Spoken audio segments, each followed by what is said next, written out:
es una bacteria anaerobia y quiénes la investigan? Este es el Laboratorio de Investigación en Bacteriología Anaerobia de la Facultad de Microbiología de la Universidad de Costa Rica. Aquí trabajamos un grupo de microbiólogos y técnicos de laboratorio especializados en bacteriología anaerobia. De hecho, este es uno de los pocos laboratorios especializados en bacteriología anaerobia que hay en Latinoamérica y el único en el país, aunque hay un par de laboratorios más en que se identifican algunas bacterias anaerobias, pero este es el que realmente es especializado en eso. Ha sido muy importante para el país la existencia y la facilidad de trabajar con bacteriología anaerobia porque se han podido estudiar ciertas bacterias que antes no se podía, se ha podido trabajar enfermedades que antes no se podía y gracias a la existencia de este laboratorio se ha podido trabajar en bacterias como los clostridios, como bacteroides, que son bacterias de importancia médica. Cooperamos con hospitales en la identificación de bacterias anaerobias que causan infecciones en los pacientes de los hospitales y bueno, inclusive de clínicas, EBAIS, etcétera, que nos mandan a veces que han tomado muestras de infecciones por anaerobios y nos mandan para que les identifiquemos o para que hagamos pruebas de sensibilidad a antibióticos y de esta manera colaboremos con el tratamiento de los pacientes que se ven afectados con bacterias anaerobias. También es importante señalar que como este es el único laboratorio especializado en bacterias anaerobias del país, entonces aquí vienen a prepararse también personas que quieren aprender a trabajar bacterias anaerobias y no solo del país, también de afuera. Hemos recibido bastantes pasantes de diferentes países que vienen a entrenarse en cómo trabajar en bacterias anaerobias y en hacer investigación en bacteriología anaerobia. Hoy vamos a conocer más sobre el trabajo que se realiza en este laboratorio y para ello contaremos con la presencia del Dr. Carlos Quesada Gómez, investigador del Laboratorio de Investigación en Bacteriología Anaerobia, LIBA, de la Facultad de Microbiología y del Centro de Investigación en Enfermedades Tropicales, CIET, de la Universidad de Costa Rica. Junto a él, analizaremos las bacterias intrahospitalarias. Carlos, bienvenido a Conciencia. Muchas gracias por acompañarnos en este segmento.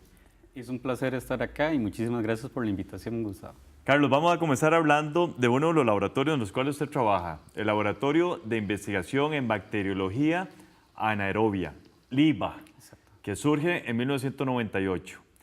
Pese a que la Facultad de Microbiología hace estudios desde los 80s con bacterias anaerobias, ¿por qué surge el LIBA? El LIBA en el 98 surge principalmente porque la Facultad de Microbiología empieza a tener contacto con hospitales, sobre todo hospitales públicos. Entonces, desde 1978, o sea, hace 40 años, empieza en la facultad a trabajarse bacterias anaerobias, principalmente ambientales. Ya para el 98 empieza a haber un contacto con los hospitales y entonces empieza a tener más importancia el área clínica, la bacteriología anaerobia clínica. Con esa colaboración junto con los hospitales, entonces empieza a tener una mayor cantidad de aislamientos de bacterias anaerobias. Y entonces esas bacterias anaerobias no solamente se empiezan a recuperar de muestras clínicas de personas que tienen infecciones por bacterias anaerobias, sino que se empieza a hacer mayor investigación científica para comprender muchísimo mejor qué es lo que estaba sucediendo en ese momento con infecciones por bacterias anaerobias, que era algo que en el país no se había trabajado y hasta la fecha hay muy poca capacidad instalada para trabajar bacterias anaerobias.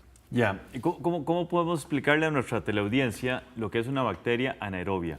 Eso es muy interesante. Las bacterias anaerobias... En ausencia de oxígeno, y el oxígeno son fatales para ellas. Exactamente. Son bacterias que tienen que crecer en absoluta ausencia de oxígeno. Y más bien, la presencia de oxígeno las termina matando. Es completamente tóxico. Eso también nos lleva a que necesitamos una serie de equipos especiales para poder tener a las bacterias. Porque aquí sobre la mesa, en el vaso, hasta en nuestras manos, esas bacterias se mueren. Cuando las trabajamos en el laboratorio, entonces necesitamos una serie de equipos, de medios de cultivo diferentes para poder trabajarlas. Ausencia de oxígeno. En ausencia de oxígeno. Son cámaras especiales donde usamos mezclas de gases, dióxido de carbono, nitrógeno, hidrógeno, cualquier mezcla que evite la presencia de oxígeno. Porque son bacterias muy interesantes que están en el medio ambiente, que están en nuestro cuerpo, que están en el intestino incluso, porque el intestino de nosotros tiene muy baja presencia de oxígeno. Entonces ahí crecen las bacterias anaerobias. Pero entonces son bacterias que tienen sus retos a la hora de trabajarlas y estudiarlas, porque normalmente nosotros estamos acostumbrados a que todos los organismos, todos los seres vivientes respiran oxígeno. Estas bacterias más bien les es tóxico, tiene que haber absoluta ausencia de oxígeno, que eso es lo que le llamamos anaerobiosis. Anaerobias. Un ejemplo de estas bacterias que usted ha descrito es la Clostridium difficile, Sí. famosísima a nivel hospitalario. Características, hablemos de estas bacterias, Sí, Carlos. las bacterias anaerobias es un mundo grandísimo. Dentro de esas está una que hemos trabajado en los últimos años, que es Clostridium difficile. Clostridium difficile es una bacteria anaerobia estricta, se le llama que es nutricionalmente exigente, de ahí su nombre, difícil, es difícil de crecer en el laboratorio, difícil de trabajar. Es una bacteria que produce esporas. No todas las bacterias producen esporas, pero en particular Clostridium difficile sí lo hace. Entonces es una bacteria nutricionalmente exigente, que crece en ausencia de oxígeno y además de eso, que nos produce esporas. Las esporas son como que una bacteria se quitara su ropa y de repente se pusiera una armadura. Y esa armadura es súper resistente a cualquier condición que usted le ponga. Temperatura, pHs, diferentes concentraciones de sales, al punto que para decir que algo está estéril es que está en completa ausencia de esporas. Es casi imposible eliminar las esporas de esa bacteria de superficies y de muchos otros lugares porque tendríamos que meterlo a un autoclave, que es una especie de olla de presión, para aumentar la temperatura y la presión para poder eliminarlas. Entonces, prácticamente es la forma biológica y viva más resistente que hay en la naturaleza, aunque baja su metabolismo y queda latente hasta que luego haya un estímulo para que no salga la bacteria de ahí, de esa armadura. Esas son las características de Clostridium difficile. ¿Qué produce? ¿Cuál es el problema con esta bacteria en particular? Con Clostridium difficile se conocen los cuadros clínicos prácticamente desde los 60. En los 90 empieza a aparecer un mayor uso de los antibióticos a nivel clínico y veterinario incluso. Clostridium difficile es un patógeno oportunista, en donde cuando a la persona le dan antibióticos, prácticamente la microbiota, las bacterias que viven en nuestro intestino, se barren por completo. Hay una alteración de las bacterias que están en el intestino. Entonces, de repente llega Clostridium difficile al intestino y empieza a no tener competencia. Al no tener competencia por ese uso de antibióticos, empieza a salir de las esporas, coloniza, empieza a vivir en el intestino y empieza a producir unas toxinas. Que esas toxinas, en última instancia, terminan produciendo una diarrea muy importante en el paciente o en la persona que lo adquirió, y al final produce un cuadro muy severo que se llama colitis pseudomembranosa, que es que prácticamente todo el epitelio, todo el tejido dentro del intestino se barrió, se arrancó por completo y sale. Y es un proceso de inflamación muy severa en el colon y que puede llevar en algunos casos hasta la muerte. Después de los años 90, con el advenimiento de antibióticos de más amplio espectro, el uso de antibióticos en actividades pecuarias, en actividades agrícolas, entonces empieza a haber mayores alteraciones en nuestra microbiota, en las bacterias que viven con nosotros. Entonces empieza a aumentar los casos de diarrea que yo le menciono con Clostridium difficile, y además de eso, Clostridium difficile tiene otra particularidad, muta muy fácilmente. Su genoma, el ADN que tiene, es poco conservado. Lo único constante en Clostridium difficile es el cambio. Empieza a cambiar, a obtener nueva información genética y entonces cada vez aparecen nuevas variantes de la bacteria, haciendo que en los últimos años, después del 2003, hayan aparecido variantes más virulentas. De hecho, una cepa hipervirulenta en particular, haciendo entonces que los cuadros ya sean más frecuentes, pero además de eso, más severos. Qué interesante. Me interesa mucho la fuente de contagio. ¿Cómo se contagia a la gente dentro de los hospitales? Entonces vamos a hablar de eso en el siguiente segmento. Ya regresamos con todos y todas ustedes. Las bacterias anaerobias participan en infecciones como apendicitis, gangrena, tétanos, botulismo y perforación del intestino, entre otras.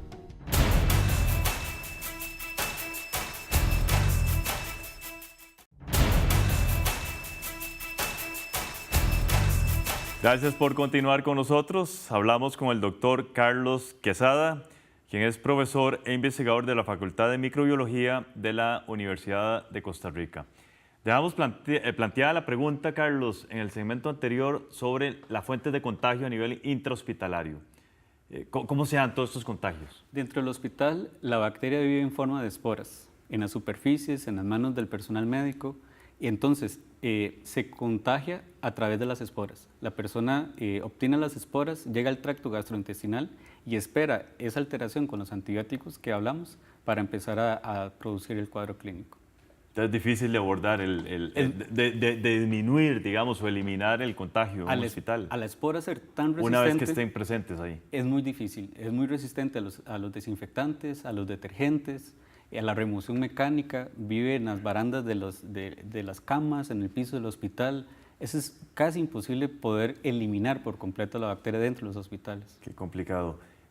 Metámosle a ese componente el uso y abuso de los antibióticos. Sí, claro, la bacteria o el cuadro clínico empieza a ser más importante a través de los años porque se empieza a hacer uso de antibióticos, pero de muy amplio espectro, que matan muchas bacterias. Y además de eso, es muy conocido ya el abuso de los antibióticos, que es que las bacterias empiezan a generar resistencia contra esos antibióticos. Esta bacteria en particular empieza a generar mucha resistencia a los antibióticos. Entonces, aquellos antibióticos que me alteraron las bacterias de mi intestino, prácticamente no le hacen nada a Clostridium difficile, porque ha empezado a adquirir resistencia por ese uso de los antibióticos. Entonces es complicado, porque es una infección bacteriana producida por antibióticos, pero ¿con qué la vamos a tratar? Claro. Tenemos que dar nuevamente antibióticos para poder tratarlo. Claro. ¿Han encontrado ustedes, Carlos, a Clostridium fuera de un hospital, en comunidades, por ejemplo, en Sí, comida? En los últimos años lo hemos encontrado en casos comunitarios, personas que no han tenido contacto con el hospital y tienen una diarrea por Clostridium difficile. Entonces empieza a haber un nuevo paradigma y la pregunta es ¿por qué? ¿Cómo está migrando Clostridium difficile hacia la comunidad y por qué? Además de eso, tenemos un trabajo que nos propusimos hace algunos años en donde logramos detectar la presencia de Clostridium difficile en carnes para consumo humano, en carnes de carnicería, incluso de supermercados. Incluso de supermercados. Incluso de supermercados, en donde la bacteria estaba presente. Sin embargo, no se conoce todavía a ciencia cierta si eso es una forma de transmisión, pero ahí está la bacteria. ¿Zoonosis? Es un tema complejo la zoonosis. El Clostridium difficile está en animales, produce diarreas en equinos, en porcinos, en medicina veterinaria también es un problema. No se ha establecido que haya una posibilidad de zoonosis, ni se ha demostrado el canal zoonótico, pero sí en los últimos años se ha planteado la posibilidad porque genotipos o tipos de bacterias que están en animales también han aparecido en humanos y los que están en humanos también han aparecido en animales. Antroponosis también. Exactamente, pero no se sabe muy bien cuál fue el canal, quién fue primero, si fue los animales que lo transmiten al humano o los humanos a los animales. Qué complejo esto, Carlos. Pero todavía no se determina que es una enfermedad zoonótica.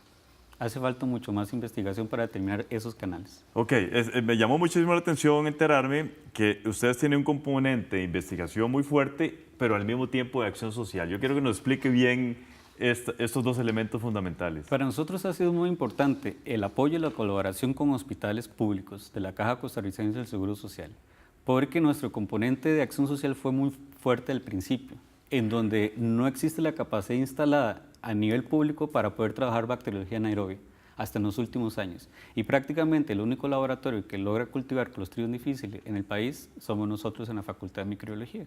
Entonces teníamos ese compromiso, había un problema en salud pública en los hospitales públicos y nosotros teníamos la plataforma para poder trabajarlo. Entonces el componente de acción social siempre ha sido muy fuerte, nos proyectamos hacia la sociedad, hacia los hospitales para tratar de apoyar y dar soluciones o posibles informaciones para la toma de decisiones para un problema de infecciones hospitalarias. Pero además de eso nos permite a nosotros tener muchos aislamientos, muchas cepas de estas bacterias en nuestra colección. Entonces también a través de esos aislamientos hemos tenido proyectos de investigación donde ya vamos más allá de aislarlas, sino poder caracterizarlas, conocerlas mejor, qué tanto daño producen, cómo lo hacen, cuándo lo producen. Entonces hemos tenido una vertiente de investigación bastante importante, tratando ya temas mucho más específicos, pero con aislamientos de nuestro país, que esa es la particularidad más importante que hemos tenido y que hemos logrado publicar varios artículos, pero basados el conocimiento en aislamientos de nuestros hospitales. Entonces, ese componente de investigación nos va a permitir y nos está permitiendo conocer muchísimo mejor lo que tenemos en nuestros hospitales. ¿Podríamos decir que el IVA es el laboratorio de referencia de esta bacteria? En este momento somos el único laboratorio que lo aísla, lo cultiva y lo caracteriza molecularmente. Entonces, aunque la Facultad de Microbiología no tiene el papel como ente de vigilancia epidemiológica, sí hemos cumplido este rol más que todo por un compromiso social que tenemos, porque somos el único que cultivamos y trabajamos esta bacteria. Aprovecho ese comentario suyo para decirle, bueno, ¿cuál es el ente que presta esa vigilancia en Costa Rica? El Ministerio de Salud. El Ministerio de Salud. El Ministerio de Salud con el INCIENSA. Con INCIENSA también. Son los encargados, sí, el INCIENSA es parte del Ministerio de Salud. Correcto. Y son los encargados de hacer la vigilancia epidemiológica de las enfermedades infectocontagiosas. Correcto. Nada más que por la particularidad de ser una bacteria anaerobia, y no era tan importante en los años 90, pero nosotros ya teníamos esa plataforma montada, nosotros nos volvimos en el laboratorio de referencia a nivel nacional. Estoy pensando en la capacitación del personal de los hospitales como para determinar que se trata de un caso difícil, ¿verdad? Con respecto a otro tipo de bacterias. ¿Ustedes en la parte de acción social brindan esa capacitación al personal? Por supuesto, todos los resultados que nosotros obtenemos son dados al hospital, a los médicos tratantes, a los comités de vigilancias epidemiológicas e incluso hemos participado en sesiones clínicas de muchos hospitales. Nuestro compromiso es primero caracterizar, aislar, pero retroalimentar esa información y dársela a los que toman decisiones. Eso es fundamental. Eso es fundamental. Sí. Permíteme hacer una segunda pausa, ya regresamos con todas y todos ustedes. Cuando no se termina una prescripción de antibióticos, incluso dejando 1 o 2 píldoras, algunas bacterias pueden sobrevivir y convertirse en resistentes a futuros tratamientos.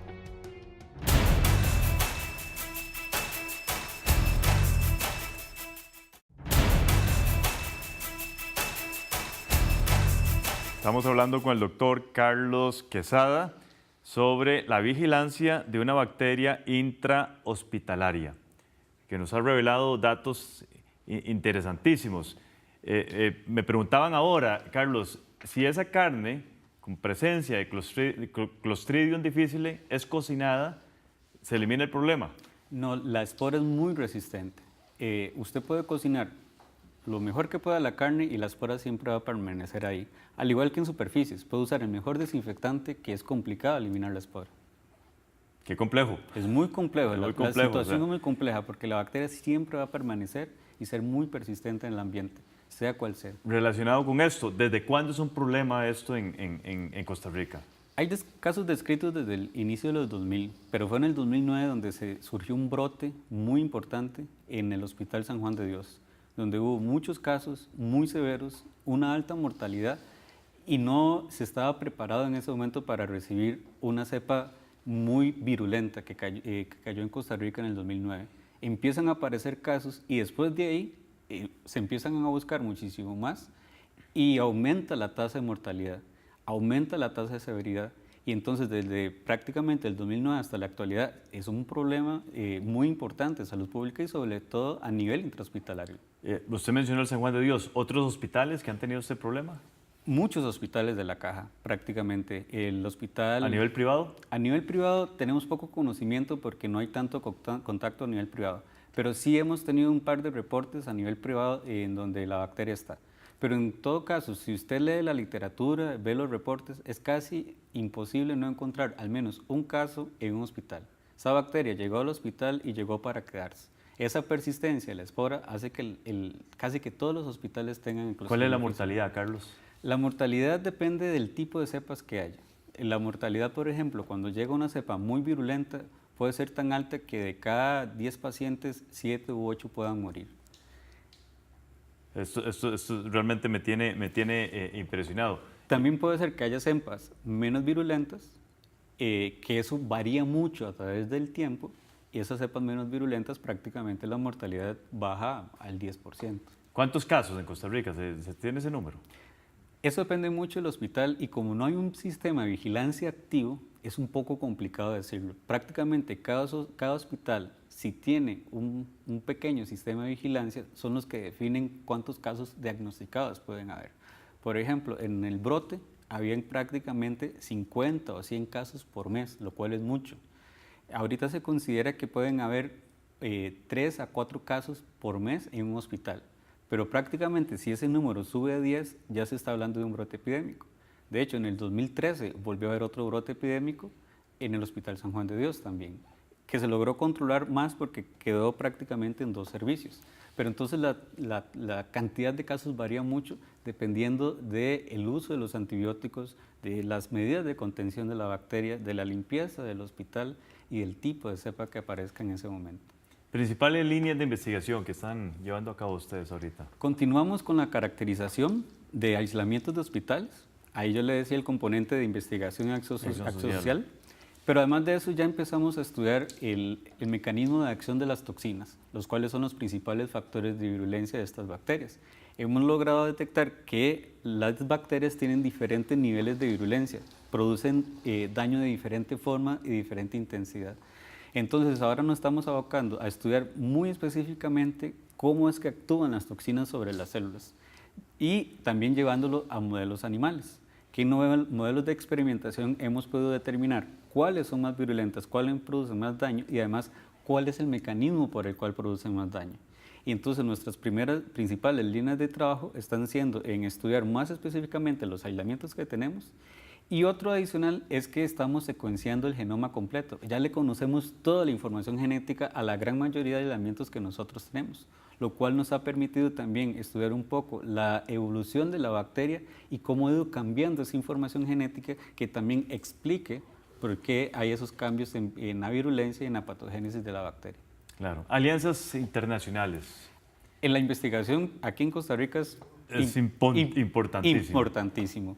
Hemos tenido alianzas internacionales con países como Canadá, Estados Unidos, Inglaterra, Brasil, Alemania, en donde las cooperaciones han sido de transferencia de tecnología, pero también de pasantías de capacitaciones, etcétera, y algunos fondos concursables que hemos logrado obtener a nivel internacional.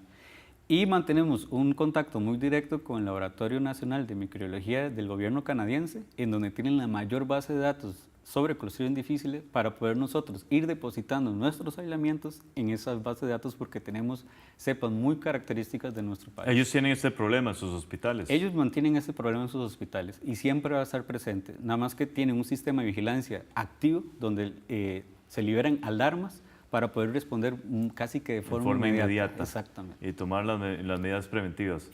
Y correctivas. ¿Sería que aislamiento de esas personas contaminadas o cómo se proceden en esos términos? Primero que todo, la regulación del uso de antibióticos. Eso es importantísimo. Cuando en un hospital se empieza a hacer un abuso de los antibióticos, es donde la bacteria empieza a proliferar. Segundo, las medidas de limpieza y contención y las medidas de aislamiento. El paciente normalmente cuando está infectado tienen cuartos de aislamiento para sacarlo del lugar donde está, para que no infecte a otras personas y para que no se reinfecte. ¿Qué falta por estudiar en 30 segundos, Carlos? Falta por estudiar mucho sobre nuestros aislamientos, porque tenemos cepas endémicas propias de nuestro país y necesitamos saber cuáles son los mecanismos por los cuales nos están infectando los pacientes, por qué son más severos y sobre todo nuestro blanco ahorita son las toxinas. Estudiar con muchísimo más atención cómo es que actúan esas toxinas y entonces entender mejor la infección de nuestras cepas en los organismos vivos, ya sea animales o en pacientes que están infectados. Excelente. Muchísimas gracias, Carlos. Mucho gusto. Muchos éxitos en esta tan importante investigación que ustedes están realizando y desde luego la acción social. Muchísimas gracias por la invitación. Gracias a todas y todos ustedes. Continúen, por favor, con la programación de Canal UCR.